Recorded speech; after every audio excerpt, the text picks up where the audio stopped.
thread about the size of this. And it sat down on a spindle down in front of me.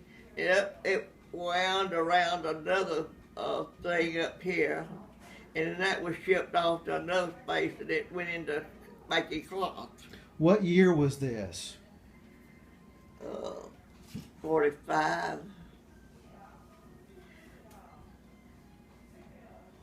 44, 44, 45. Where did you live? I just told you, I lived with a family I got acquainted with. They $10 a week for a bed. And I wasn't but 16 years old. I left home when I was 15. Could you imagine Chase leaving home? We did, all of us. That's the only way we had to survive. Could you get a job at 15? Huh? Yeah. I had a fake birth certificate. I mailed in for me a birth certificate. Well, they sent my name on Lois's birthday. I went in on her birthday. When I applied for my Social Security, the lady asked me, you don't have the same name as you had when you first went to work. I said, no, I don't. That was my sister's name, and I went to work on her birthday. Why did you want to go to work at 15? Huh? Why did you want to work at age 15? Why did I want to work? I had to live. Make myself a living. We had to make ourselves a living when we got old enough to leave home. I left home at 15. How did you get from Victory to Columbus? I went with my relatives down there. They lived down there, worked in the... It was during the war, honey. Everybody worked. Women, men, and children. You just don't see, everybody worked. We didn't, nobody deadbeat for nothing. It was crying time. Men have been shipped off to foreign country to fight and be killed and come back home dead, and you had to bury them. It was sad. We didn't mind getting down there and getting dirty and doing what we could for our country and what we had to get our boys back home. It was just terrible. And I was just a kid, you might say, almost. But no, I grew up fast. I grew up fast. I left home at 15. I got married when I was 17, 18. I met Ray, and we dated for 6 weeks. How did you meet him? Through his cousin. I knew his cousin. He wanted me to meet his cousin. So I knew him, and he was best man. I wedded him and his wife. And her daddy was a preacher. We went to his house and got married in their living room. Where did you live after the marriage? Ray rented a room downtown in Columbus, and he worked out at Fort Benning at the post office. And I went out there and applied for a job. I didn't pass it. I didn't pass the test. And I think today I could pass it, because I know much more than I do now than I did back then. I didn't know nothing that I was reading, hardly. He didn't finish school either. If he did, he never did tell me. I never did know it if he did. How long did you stay in the room downtown? That one room. We lived in that one room not too long until we got some furniture and rented an apartment. And that we moved around from place to place. He was always looking for a different place to live. We just picked up some furniture enough to get by with. And then I got pregnant with Pat. and she was born in 46. She born in Columbus? Was she? Yeah, two of you. Your mother was too. Born at Bush Hospital. That's not a hospital anymore, it's Carrollton. I like Columbus.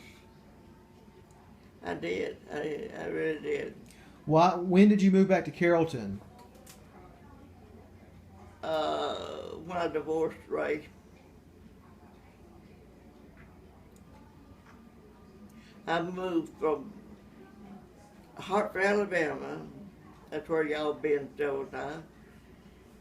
Back to Mom and Daddy's house. 3 little babies. They were babies. And stayed with them. And got a divorce. And then I got a job at Bowdon at schools. And I went to work. And then we got me an apartment later on. Right down in Bowdon where the post office is was a house. I really did. I got some furniture, enough to get by with, a stove and a table, and a bed, a chair or two, and we got a TV.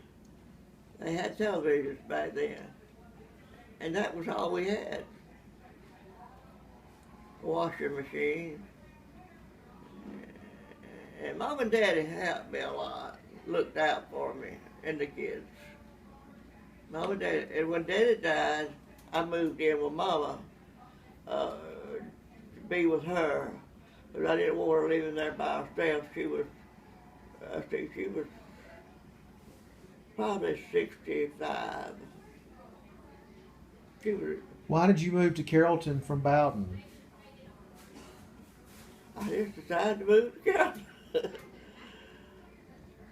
I like Bowdon though, but I decided to move to Carrollton.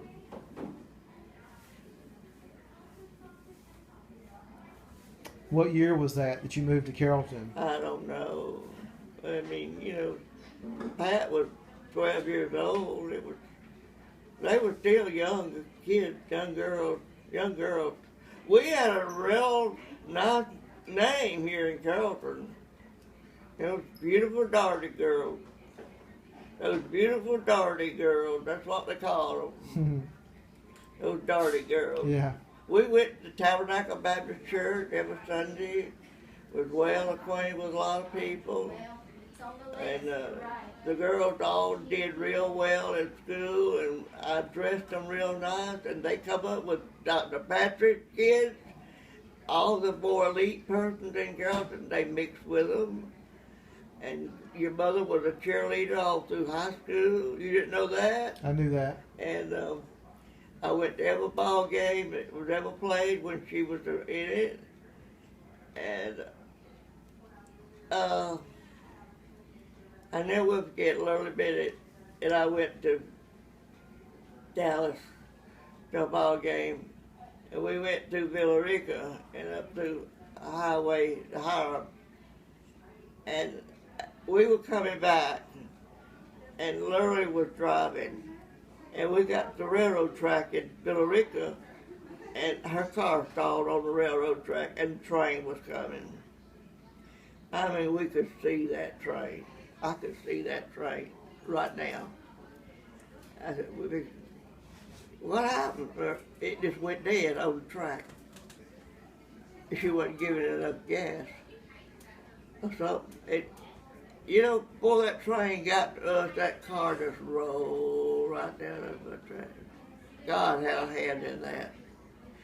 It was on that track like that. Just before that train got to us, that car just went to rolling. Got off that track. Who do you think looking out for us? God had a hand in that. He had to have. Because we was sitting there and the train was fixing to hit us. I said, "Are we fixing to die?" But we didn't even think about getting out. That didn't enter my mind. It didn't even enter my mind to get out of the car. It was not running. And so it never did. After she got over the track, She tried to crank it again, it cranked. We come on home. But we won the game, though. What about Ray? Did Ray come to Carrollton? Yeah, he stayed a while. He drank so he couldn't hold a job. So I had him put in jail. He hit me over the head with a chair out of the kitchen. And I had him locked up. And Uncle Ruth was Mama's brother, was deputy sheriff. I had him to go get him and lock him up. And I said, and don't let him out. Call some of his family, and I gave him my phone number. I said, tell him where he's at, and the only way they gonna get him is to bring me $1,000, and then they can have it. The money was scarce too. Well, somebody come got him. I don't know who, but anyway, they left me $1,000 with the sheriff's department. Uncle Rufus brought it to me, and carried him back to Hartford. That's where he stayed. I got a divorce. That's been it. What was $1,000 for? What was the $1,000 for? For food and clothes for the kids. He never ever paid a dime to board. Hello there. How are you? How are you? I've been